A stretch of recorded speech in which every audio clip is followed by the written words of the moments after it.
Hello everyone, welcome back to my channel success mantra by Riddhi Chandra. तो आज हम स्टार्ट करने वाले हैं कंपैरेटिव पॉलिटिक्स का एक और ही बहुत ज़्यादा इंपॉर्टेंट टॉपिक। जैसा कि मैंने बोला था इन द लास्ट वीडियो जो पॉलिटिकल इकोनॉमी की मैंने बनाई है कि I will be coming up with the series of the comparative politics and the IR. तो कंपैरेटिव पॉलिटिक्स को लास्ट वीडियो में हम लोगों ने पॉलिटिकल इकोनॉमी अप्रोच को कवर किया था। आज की वीडियो में मैं दो अप्रोचेस को कवर करूंगी इन साइमल्टेनियसली। पहला है पॉलिटिकल कल्चर एंड दूसरा है पॉलिटिकल सिस्टम अप्रोच। जब हम बात करते हैं पॉलिटिकल सिस्टम अप्रोच की, तो सिस्टम क्या है? सिस्टम एक नीड है, किसी भी सिस्टम की नीड होती है पॉलिटिकल एनालिसिस में कि कोई भी पॉलिटिक्स की कोई भी सेटअप है या फिर कैसा भी सेटअप है, तो उसमें एक सिस्टम एक तरीका चाहिए होता है जिस तरीके से आप उस एक्टिविटी को एक फिक्स्ड फ्रेमवर्क में उसको फुलफिल कर सके। इसीलिए हम क्या देखते हैं, सिस्टम्स एब्स्ट्रैक्शंस है कि रियल सोसाइटी जो है कैसे वर्क करती है। रियल सोसाइटी जो है वो फिक्स्ड सिस्टम पे वर्क करती है, एक फिक्स्ड फ्रेमवर्क ऑफ सिस्टम्स पे वर्क करती है। और इस वजह से हम क्या देखते हैं, एक वो फिनोमिना है, एक प्रोसेस है जहां पे हम कुछ सिस्टम देखते हैं या फिर कुछ सिस्टम्स भी हो सकते हैं। अब आते हैं बहुत इंपॉर्टेंट थिंकर रॉबर्ट ढाल को। जब हम देखते हैं, रॉबर्ट ढाल की बुक है मॉडर्न पॉलिटिकल एनालिसिस, लिखी है 1963 में। बहुत इंपॉर्टेंट बुक है, PYQs में आप चेक कर सकते हैं। इन्होंने आर्ग्यू किया है कि सिस्टम एक कलेक्शन ऑफ एलिमेंट्स है जो इंटरैक्ट करते हैं एक दूसरे से एक सिस्टम में, और दस वो एक सिस्टम बनाते हैं। इसी के साथ साथ हम देखते हैं सोशल साइंटिस्ट जैसे कि सेंट साइमन है, ऑगस्ट कॉम्टे हैं। ये बेसिकली अटेम्प्ट करते हैं कि लॉजिकल पॉजिटिविज्म से कैसे दूर जाके या उसके बियॉन्ड जाके आप साइंस को सोशल लाइफ में अप्लाई कर सकते हैं। अब आते हैं रोनाल्ड एच चिलकॉट पे, जिन्होंने बुक लिखी है थ्योरीज ऑफ कंपैरेटिव पॉलिटिक्स 1994 में। नेक्स्ट स्लाइड में आते हैं तो हम क्या देखते हैं, वेस्ली लियोन्टिफ, जिन्होंने एनालाइज किया रिलेशन को कि कैसे सेगमेंट्स ऑफ इकोनॉमिक सिस्टम पे वो वर्क होता है। देन आते हैं पैब्लो गोंजालेस कैसोनोवा, जिन्होंने दो सिस्टम की बात की है। एक है फंक्शनलिज्म, जिसके जो फाउंडर है टैलकॉट पार्सन है, एंड दूसरा है सिस्टम एनालिसिस, जिसमें हम देखते हैं डेविड ईस्टन, बहुत बड़े नाम है। इसी के साथ साथ रोनाल्ड एच चिलकॉट को जब हम पढ़ते हैं तो रोनाल्ड एच चिलकॉट जो है वो 3 ट्रेंड्स के बारे में बात करते हैं सिस्टम थ्योरी में। वो 3 ट्रेंड्स है ग्रैंड थ्योरी जो कि डेविड ईस्टन ने दिया है, ठीक है, politics input and output analysis में। स्ट्रक्चरल फंक्शनलिज्म, जिसमें 2 चीजें इंक्लूड है, एक है सोशियोलॉजी एंड एक है सोशल एंथ्रोपोलॉजी, जिनके Malinowski, Radcliffe Brown, Talcott Parson, Arthur Bentley, David Truman, system theory इन सब में इंक्लूड होता है।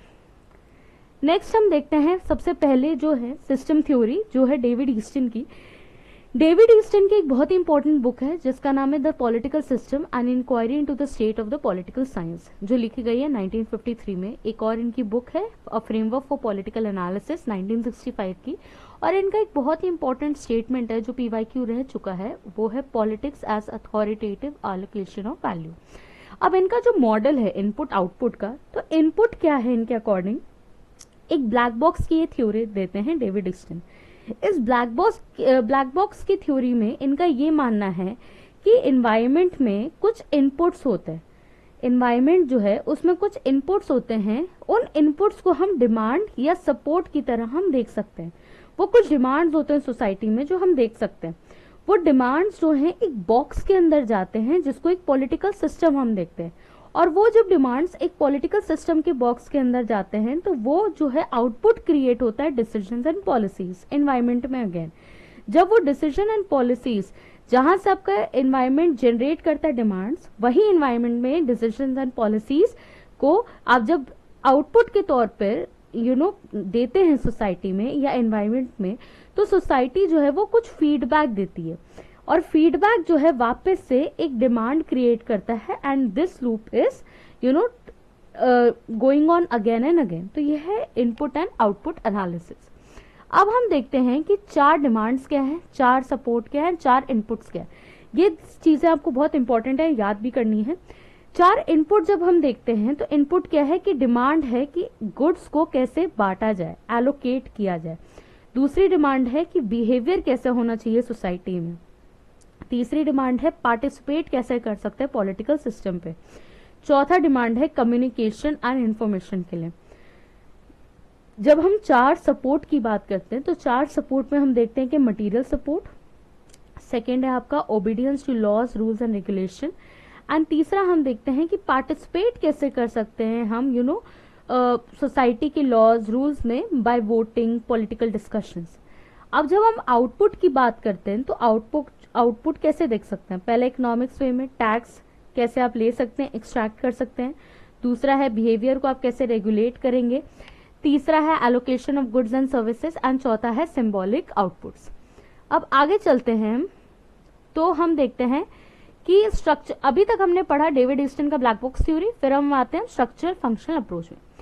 स्ट्रक्चरल फंक्शनल अप्रोच जैसा मैंने बताया था, दो फील्ड ऑफ डिसिप्लिन से आया है, एक है सोशल एंथ्रोपोलॉजी एंड एक है सोशियोलॉजी। स्ट्रक्चरल फंक्शनल का बहुत बड़ा नाम है जो हम देखते हैं टैलकॉट पार्सन है, जिससे एलमंड एंड कॉलेमन ने जो है अडॉप्ट किया था। जब हम देखते हैं ये रेडक्लिफ ब्राउन जो है इसमें बहुत बड़े थिंकर है, मैलिनोव्स्की है, टैलकॉट पार्सन है, रॉबर्ट मर्टन है, मेरियन लेवी है। Gabriel Almond and James S Coleman जो है वो डेवलप करते हैं स्ट्रक्चरल फंक्शनल अप्रोच को। उनकी बुक का नाम है the politics of developing areas. अब इस बुक में जो है एलमंड एंड कॉलेमन, एक पूरा मैं आपको चार्ट दे रही हूँ, इसमें ये भी सेम बात बताते हैं कि कैसे एक इनपुट और एक आउटपुट एनालिसिस जो है वो सोसाइटी में चलता है। इनपुट जो होते हैं वो पॉलिटिकल सोशलाइजेशन है, कि सोसाइटी में सोशलाइजेशन कैसे हो रहा है, सोसाइटी जो है वो कैसे वर्क कर रही है, कैसे काम करती है। सेकेंड हम क्या देखते हैं, इंटरेस्ट आर्टिकुलेशन, कि अगर सोसाइटी में कोई इंटरेस्ट एग्जिस्ट कर रहा है तो लोग उसको कैसे अपना पक्ष रखते हैं, आर्टिकुलेट करते हैं, बताते हैं। तीसरा है इंटरेस्ट एग्रीगेशन, कि उस इंटरेस्ट के बेसिस में आप उसको बांट कैसे रहे, उस इंटरेस्ट को आप कैसे देखते हैं कलेक्टिवली। एंड चौथा है कि इस सबको आप पॉलिटिकली कैसे कम्युनिकेट करते हैं, बताते हैं, बात करते हैं। इसका आउटपुट क्या होता है? सिंपल है, रूल मेक होता है। रूल मेकिंग में हम क्या देखते हैं, लेजिस्लेचर होता है। रूल एप्लीकेशन में कौन होगा, एग्जीक्यूटिव। एडजुडिकेशन में जुडिशरी। तो हम क्या देखते हैं कि जो three forms of the government है, making, application, adjudication of law जो है, इसका आउटपुट होता है। एंड ये हम देखते हैं एलमंड एंड कॉलेमन का जो पैराडाइम है या फिर पॉलिटिकल सिस्टम है, हम उसमें ये समझ सकते हैं। एक चीज बहुत इंटरेस्टिंग यहाँ पे ये भी है कि इंटरेस्ट आर्टिकुलेशन जो हमने एलमंड एंड कॉलेमन के देखा था, दिस वन, इंटरेस्ट आर्टिकुलेशन चार तरीके से हो सकते हैं। पहला आता है इंस्टीट्यूशनल इंटरेस्ट ग्रुप, इंस्टीट्यूशंस जो है अपने इंटरेस्ट को व्यक्त करते हैं। दूसरा आता है नॉन एसोसिएशन, किसी से आप एसोसिएटेड नहीं है, नाम जैसा जा रहा है तो आप उसके बेसिस पर अपने इंटरेस्ट को आर्टिकुलेट करते हैं। तीसरा है एनोमिक ग्रुप। चौथा है एसोसिएशनल ग्रुप। एसोसिएशनल ग्रुप वो ग्रुप होता है जिसमें आप एसोसिएटेड हैं किसी चीज से। एनोमिक, किसी को कोई अगर किसी को हंच है तो आप अपना बता सकते हैं कि एनोमिक क्या होता होगा।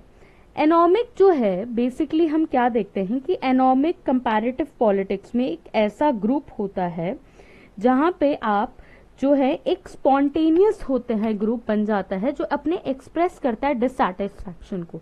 तो एनोमिक जो है वो एक ऐसा ग्रुप है जो डिससैटिस्फैक्शन को व्यक्त करता है। अब आते हैं पॉलिटिकल कल्चर पे। पॉलिटिकल कल्चर का जो मेजर काम है वो हुआ एलमंड एंड वर्बा के द्वारा।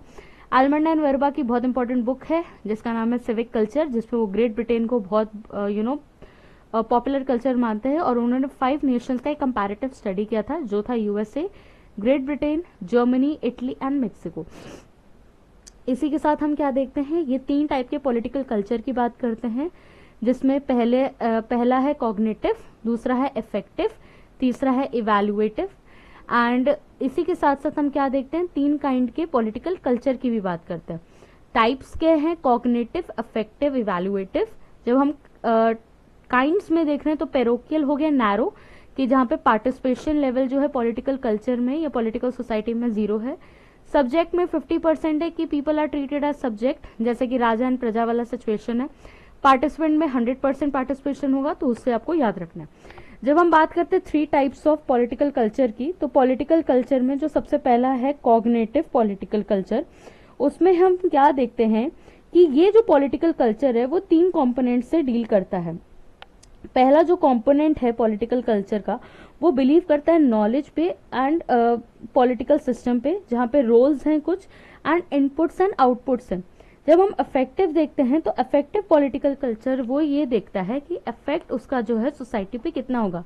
इवैल्यूएटिव पॉलिटिकल कल्चर कि आप कैसे इवैल्यूएट करते हैं एक पॉलिटिकल कल्चर को for the betterment of the society.